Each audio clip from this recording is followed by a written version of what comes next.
तो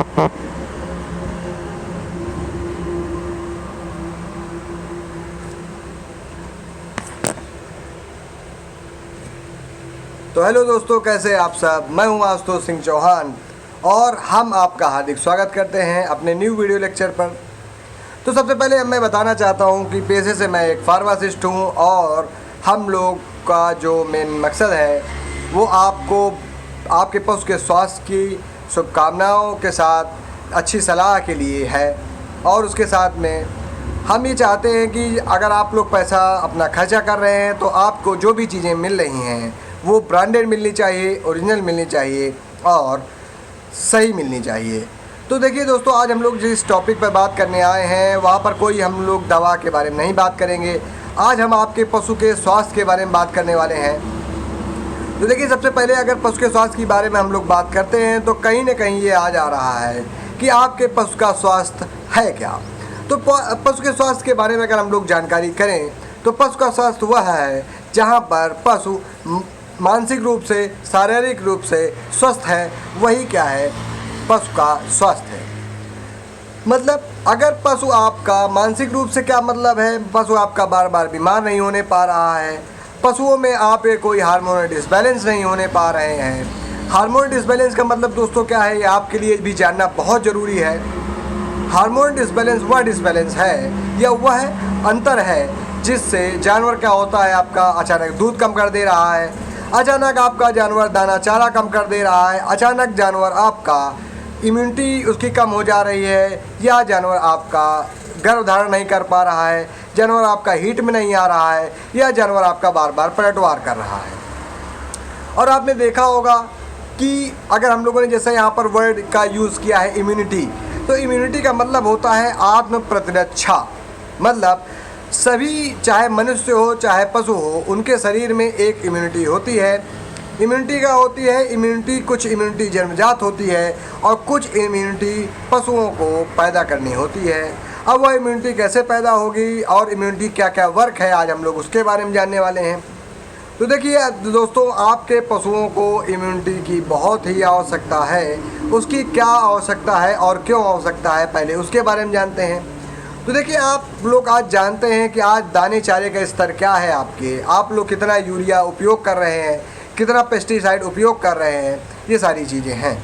तो जब आप लोग किन्हीं भी चीज़ों को हद से ज़्यादा विकास करना चाहेंगे, समय से ज़्यादा विकास करना चाहेंगे और वहाँ पर ज़्यादा अत्यधिक कीटनाशक का उपयोग करेंगे, तो जो अपने शरीर में है, चाहे मनुष्य का शरीर हो चाहे वह पशु का शरीर हो, वहाँ पर क्या हो जा रहा है, वहाँ पर जो उनकी सेल्स हैं, मतलब जो कोशिकाएँ हैं पशुओं की, जो सबसे छोटी इकाई होती है किसी भी, चाहे पशु हो चाहे मनुष्य हो, तो उस पर क्या हो रहा है, बहुत सारे फिजियोलॉजिकल चेंज आ रहे हैं। मतलब उनमें जो बहुत सारे भौतिक गुणधर्म उनके चेंज हो रहे हैं।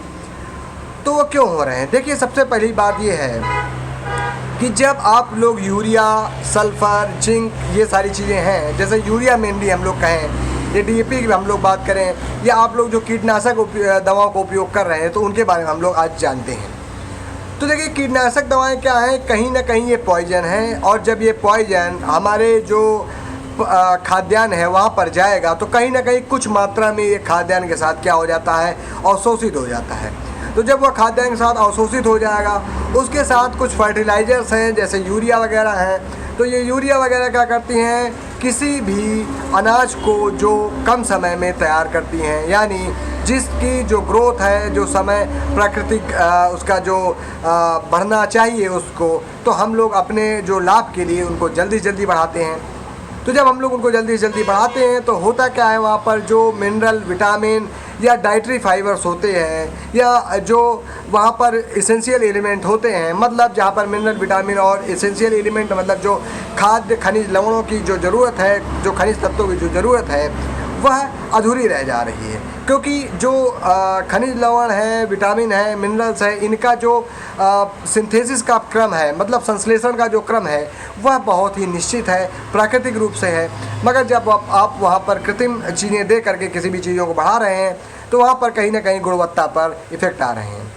तो जैसा कि खाद्यान्न में अगर हम लोग जान रहे हैं कि जो खाद्यान्न में ही हमारे गुणवत्ता नहीं है या गुणवत्ता गिर गई है जो पिछले ज़माने में थी, तो अब होगा क्या, अब होगा यह है कि आपकी इम्यूनिटी कमज़ोर होगी, और आपके पशु की इम्यूनिटी कमज़ोर होगी। तो जब आपके पशु की इम्यूनिटी कमज़ोर होगी तो क्या होगा, आपका पशु बार बार, पहली बात तो बार बार बीमार होगा, आपके पशु का शारीरिक विकास नहीं होने पाएगा, आपका पशु आंतरिक रूप से कमज़ोर होगा और आपके पशुओं में बहुत सारी दिक्कतें आ जाएंगी। कुछ ऐसी भी दिक्कतें आ जाएंगी जहां पर आपके पशुओं में हार्मोनल डिसबैलेंस देखने को मिलेगा। हार्मोनल डिसबैलेंस आने के कारण पशुओं में क्या हो जाएगा, पशु में होने वाला है, जहां पर आप लोग देखते होंगे बहुत सारी जो भैंसें हैं या गायें हैं वो कहाँ जा रही हैं, वो जाती हैं कटिंग में, यानी कसाई उनको ले जा रहे हैं। ये बहुत ही दुखद बात है दोस्तों, क्योंकि आप जिसका दूध खा रहे हैं, आप जिससे पैसा कमा रहे हैं और आप उसको इस कंडीशन पर छोड़ रहे हैं, तो ये बहुत ही शर्मनाक बात है हम सब के लिए। और सभी पशुपालक भाइयों से मेरा निवेदन है कि आप लोगों को ये नहीं करना है।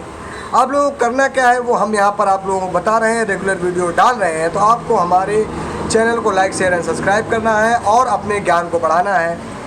जो भी जानकारी हम आप लोगों को यहाँ पर देंगे वो एकदम ऑथेंटिक जानकारी होगी, यहाँ पर पूरा तथ्य सहित जानकारी हम आप लोगों को देंगे। तो देखिए, जब इम्यूनिटी आपके पशु की कमज़ोर हो रही है तो आप लोग देखते हैं बार बार पशु आपका हीट में, या तो हीट में नहीं आ रहा है या हीट में आ रहा है तो बार बार पलट जा रहा है। और पलटने के बाद क्या हो रहा है, जानवर, आप लोग कई डॉक्टर चेंज करते हैं मगर वो आपका पशु हीट में नहीं आ रहा है, रुक नहीं पा रहा है। बहुत सारे डॉक्टर तरह तरह के तर्क दे रहे हैं आप लोगों को और अंततः आप परेशान होकर अपने पशुओं को कटिंग में बेच दे रहे हैं। आप लोग ये भी अनुभव करते हैं कि जब आप लोग कहीं बाहर से जानवर लाए हैं तो उसमें दूध ज़्यादा था और अब दूध कम हो रहा है। कुछ पशुपालक भाई हमारे ये भी करते हैं कि वो हरियाणा, पंजाब से जानवर ला रहे हैं अपने उत्तर प्रदेश, मध्य प्रदेश, राजस्थान जैसे ज़िलों पर, और वह पा क्या रहे हैं, वो पा रहे हैं यह कि वहाँ से जानवर लाए हैं, उसका शरीर जो है अच्छा है, मगर जैसे ही यहाँ पर लाते हैं वहाँ पर या तो पानी नहीं सूट कर पा रहा है जानवर आपका, या कुछ जो मिनरल विटामिन की डिफिशियंसी है, या जो राशन का जो डिसबैलेंस हो गया है, उसके कारण क्या है, आपके जानवर में कुछ कमजोरियाँ आ रही हैं, इम्यूनिटी कमज़ोर हो जा रही है। तो ये सारी चीज़ें हैं। तो कुल मिला के हमें एक बात ये जाननी है कि हमको इम्यूनिटी ही बनानी है अपने पशु में। अगर आपका पशु इम्यूनिटी में मजबूत है तो आपके पशु को बीमारी नहीं आने पाएगी, किसी भी प्रकार की कोई शारीरिक विकलांगता नहीं आने पाएगी, आपका पशु ना लंगड़ाने पाएगा, ना आपका पशु बैठने पाएगा, ना आपका पशु में गर्भधारण संबंधित कोई दिक्कत आएगी, ना आपके पशु को कोई मेंटल डिसऑर्डर मतलब कोई मूड चेंज हो नहीं होगा, ना आपके पशुओं को जैसे बहुत सारी बड़ी बड़ी बीमारियां हैं जैसे सर्रा है या बहुत सारी जो बड़ी बड़ी बीमारियां हैं उनसे होने से आप क्या कर सकते हैं, अपने पशु को बचा सकते हैं। देखिए क्या होता है, पहले ज़माने में हम लोग जब देखें तो पूर्व ज़माने में होता था कि पशुओं को छोटी छोटी दवाओं से, जैसे ऑक्सीटेट्रासाइक्लिन है, एंडोफ्लॉक्सासिलिन है, उनसे ठीक कर लिया जा रहा था। मगर जैसे जैसे समय बढ़ रहा है, हमारा विज्ञान आधुनिकता की ओर बढ़ रहा है, तो हम लोग पा क्या रहे हैं दोस्तों, वहाँ पर हम लोग पा रहे हैं कि हम लोग बड़े बड़े एंटीबायोटिक से भी वहाँ पर चीज़ें सॉल्व नहीं कर पा रहे हैं। उसके पीछे एक, अगर दोस्तों हम लोग बहुत मोटी बात जाने तो उसके पीछे एक ही रीज़न है दोस्तों, कि केवल इम्यूनिटी ही उसका कारण है। मतलब अगर आपको स्वस्थ रहना है या आपके पशु को स्वस्थ रहना है तो उसको आत्म प्रतिरक्षा बहुत ज़रूरी है, इसलिए उसका आत्म प्रतिरक्षा प्रणाली सिस्टम बहुत मेंटेन होना चाहिए। अब जो ये इम्यूनिटी मैं बार बार बात कर रहा हूँ, इसको मेंटेन करने के लिए क्या क्या चीज़ें हम लोग कर सकते हैं अपने पशुओं में। तो अगर इसको मेंटेन करना है आपको, तो देखिए आपका पशु दाना चारा तो खा ही रहा है, मगर आपका पशु, आप लोग किस हिसाब से आप अपने पशु को रख रखाव कर रहे हैं उसके ऊपर डिपेंड करता है। तो देखिए अगर हम लोग बात करें तो आपके पशु की बात करते हैं। सबसे पहले मोटा मोटा हम लोग एक पशु की बात करते हैं। तो आप एक पशु को मान लीजिए कहीं बाहर से लाए या आपने उस पशु का अपने पशुओं द्वारा उत्पादन किया हुआ है, तो आप उसको क्या करते हैं कि शुरुआत में तो पहले माह दूसरे माह नवजात शिशु को डिवर्मिंग देते हैं, यानी कीड़े की दवाएं देते हैं। उन कीड़ों की दवा के बाद जैसे जैसे समय बढ़ता जाता है तो आप उन कीड़ों की दवाओं को देना बंद कर देते हैं। बहुत सारे पशुपालक भाइयों से बात करने पर यह पता चलता है कि वहाँ पर कोई कीड़े की दवा उन्होंने सालों से नहीं दी है। कई पशुपालक तो कभी दिए ही नहीं हैं। तो सबसे बड़ी दिक्कत तो यहाँ पर आने वाली है कि कीड़े की दवा न देने से आप लोगों को घाटा क्या हो रहा है। घाटा आपका ये हो रहा है कि आप दाना, राशन, चारा तो दे ही रहे हैं, तो उस राशन चारे में क्या है, कुछ ना कुछ डस्ट है। उस डस्ट से ही क्या होगा, कुछ ना कुछ नए जो फीताकृमि हैं, चाहे वो आतो कीड़े हों, चाहे पेड़े कीड़े हों, चाहे वो फेफड़े कीड़े हों, चाहे वो नाक के कीड़े हों, चाहे मस्तिष्क कीड़े हों, चाहे कहीं के भी, चाहे वो लीवर फ्लूक हो, ये सारे कीड़ों का वहाँ पर जन्म होता है। क्योंकि गंदगी ही बीमारी की जननी है और बीमारी जन्म होती है पेट में पल रहे कीड़ों से। तो सबसे पहली बात तो आपको पेट कीड़े की दवा समय समय पर देते रहना है। उसके बाद क्या है, आप लोग भी जान रहे हैं कि जो आपका जो दाना चारा है आप वह गुणवत्ता का नहीं बच पाया है। तो अगर आप उसकी गुणवत्ता को मेंटेन करने के लिए क्या करेंगे, उसकी गुणवत्ता को मेंटेन करने के लिए आप अपने पशु को निरंतर रूप से पशु चिकित्सक से उसका निरीक्षण करवाएंगे। निरीक्षण करवाने का मतलब क्या है, आप लोग वहाँ पर उसको दिखवाएंगे कि आपके पशु में क्या क्या शारीरिक कमजोरियाँ आ रही हैं। बहुत सारे ब्लड कल्चर होते हैं जहाँ पर चीज़ें पता चल जाती हैं कि कौन सा बैक्टीरिया रेजिस्टेंस कर रहा है या किन चीज़ों की या किन इलेक्ट्रोलाइट्स की कमी आ रही है शरीर में। अगर आपके वहाँ वह चीज़ें उपलब्ध नहीं हैं, ये इस प्रकार की डायग्नोस्टिक चीज़ें उपलब्ध नहीं हैं, तो आप वहाँ पर कर सकते हैं। अपने पशु को साल में कम से कम 2 बार, अगर आपका पशु बिना ब्याया है तो 2 बार, और अगर आपका पशु ब्याया हुआ है तो कम से कम 3 बार आपको क्या करना है, मल्टीविटामिन सिरप देना है। पशुओं में जो कीड़े की दवाएं हैं वो कम से कम 4 बार देनी है साल में। आप लोग कोई त्यौहार जो होते हैं उनको बांध सकते हैं, जैसे होली, दशहरा या होली, 15 अगस्त, दीपावली, ठीक है, या 26 जनवरी, फिर होली आ जाए, फिर उसके बाद आप लोग जून जुलाई में एक दे दीजिए, जुलाई अगस्त में एक दे दीजिए, अगस्त के बाद फिर आप लोग उसको सितंबर अक्टूबर में एक दे दीजिए और फिर एक क्या दीजिए। इसी प्रकार से आप 3 से 4 बार कीड़े की दवा दे सकते हैं। एक कीड़े की दवा का जो औसत जीवन काल है या औसत उसकी कार्य करने की क्षमता है वो 45 से 90 दिन है। तो सबसे बड़ी बात है दोस्तों, कीड़े की दवा जब भी आप लोग लें तो अपने पशु चिकित्सा अधिकारी से संपर्क करें या अपने जो पास के पशु चिकित्सक हैं, जो अनुभवी पशु चिकित्सक हैं, जो वाकई में आपके पशुओं को इलाज ठीक कर रहे हैं, उनसे आप संपर्क कर सकते हैं। तो उनके हिसाब से आप जो डिमांड है, जो वहाँ पर नीड है, उस प्रकार की कीड़े की दवा आप लोग दे सकते हैं। क्योंकि मार्केट में कम से कम 10 से 12 प्रकार की कीड़े की दवाएँ अवेलेबल हैं और ब्रांड की अगर बात करें तो कम से कम 100 के ऊपर ब्रांड यहाँ पर कीड़े की दवा के आ रहे हैं। सारे ब्रांड ओरिजिनल नहीं आ रहे हैं, बहुत सारे ब्रांड कमज़ोर आ रहे हैं, मतलब अच्छे नहीं हैं। मैं उनका बुराई नहीं कर रहा हूँ उनकी, मगर अगर आप पैसा खर्चा कर रहे हैं तो आपको मल्टीनेशनल कंपनी या आपको ब्रांडेड कंपनियों के प्रोडक्ट ही लेना चाहिए। अगर आप लोग हमारे इस वीडियो में सहयोग करते हैं तो हम आपको ब्रांडेड और अनब्रांडेड दवाओं के बारे में भी एक वीडियो अच्छा बनाएंगे। तो अगर फिर आप कीड़े की दवा देने के बाद वहाँ पर मल्टीविटामिन दे सकते हैं, तो मल्टीविटामिन दे सकते नहीं, देना ही है। तो मल्टीविटामिन को आप जब लोग देंगे तो वहाँ पर क्या होगा, बहुत सारे विटामिन हैं, जैसे विटामिन ए है, विटामिन D3 है, विटामिन बी कॉम्प्लेक्स आ जा रहा है, विटामिन ई आ रहा है, विटामिन एच आ रहा है, कार्बोहाइड्रेट आ रहा है और बहुत सारे जो इंडियन हर्ब्स हैं, मतलब भारतीय जड़ी बूटियाँ, औषधियाँ, तो इन सब चीज़ों से भी क्या हो रहा है, अच्छा रिजल्ट मिल रहा है। तो अगर आप लोग देखें, अगर आप लोग रिजल्ट की बात करें तो मल्टीविटामिन सिरप में एक तो ये टॉनिक है अपने पास, इंटाविटा NH करके टॉनिक है इंटास फार्मास्यूटिकल्स का। तो मैं जो भी नाम बता रहा हूँ वो सभी ब्रांडेड दवाएं हैं और ये कोई पेड प्रमोशन नहीं है, ये सभी ब्रांडेड दवाएं हैं। अगर आपका पशु चिकित्सा अधिकारी या पशु चिकित्सक दूसरी दवाएं ब्रांडेड है वो अगर वो बता रहे हैं तो आपको वो भी आपको यूज़ कर सकते हैं। हमारा मकसद है आप चीज़ें ब्रांडेड यूज़ करें। जब ब्रांडेड यूज़ करेंगे तो रिजल्ट अपने मन से अच्छे आएंगे। तो ये इंटाविटा NH है इंटास फार्मास्यूटिकल्स का, आप इसको भी यूज़ कर सकते हैं। अगर इसकी डोज की बात करें तो ये बड़े पशु में 10 ml सुबह 10 ml शाम आ रहा है। अगर आपका पशु दूध दे रहा है तो 10 ml सुबह 10 ml शाम देना है। दूध नहीं दे रहा है तो 10 ml सुबह दिन में एक बार देना है। और ज़्यादा दूध दे रहा है, 12 से 14 लीटर दूध दे रहा है, तो वहाँ पर आपको यही चीज़ें क्या करनी है, ये चीज़ें आपको 10 ml सुबह से 15 ml सुबह और 15 ml शाम तक देनी है। तो आप इंटाविटा NH भी ले सकते हैं, वाइटामेज भी ले सकते हैं टिनिटा फार्मास्यूटिकल्स का, ये वाइटामेज है, बहुत ही ब्रांडेड फेमस टॉनिक है। मल्टी स्टार H भी आप लोग ले सकते हैं और मल्टी स्टार प्लेन भी आप लोग ले सकते हैं वहाँ पर अपने पशुओं के लिए।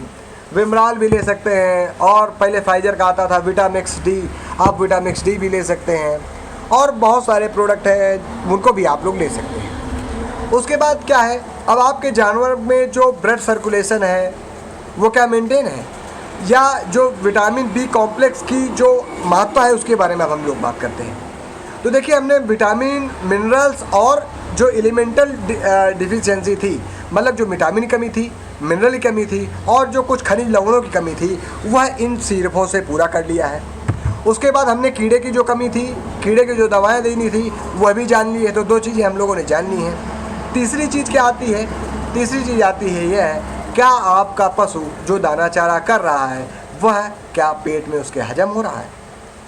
क्या वह दाना चारा पूर्णतः पशु अवशोषित कर रहा है? क्या आपके पशु में गोबर के रास्ते कुछ दाने के कण या कुछ गोबर वोबर के कण आ रहे हैं या फट्टियाँ आ रही हैं? तो वह होती है तीसरी सबसे इम्पोर्टेंट चीज़, पाचन। तो पाचन के बारे में अगर दोस्तों बात करें तो आप लोग जानते हैं 90% बीमारियां जो होती हैं वो पाचन के डिसऑर्डर से होती हैं, यानी पाचन की कमी से होती हैं। तो अगर हम लोग बात करें कि जो पाचन है अगर वही ठीक नहीं है तो आपके इन जो कीड़े की दवाएं हैं, मल्टीविटामिन है, उनका उतना अच्छा रिजल्ट नहीं मिलने वाला है।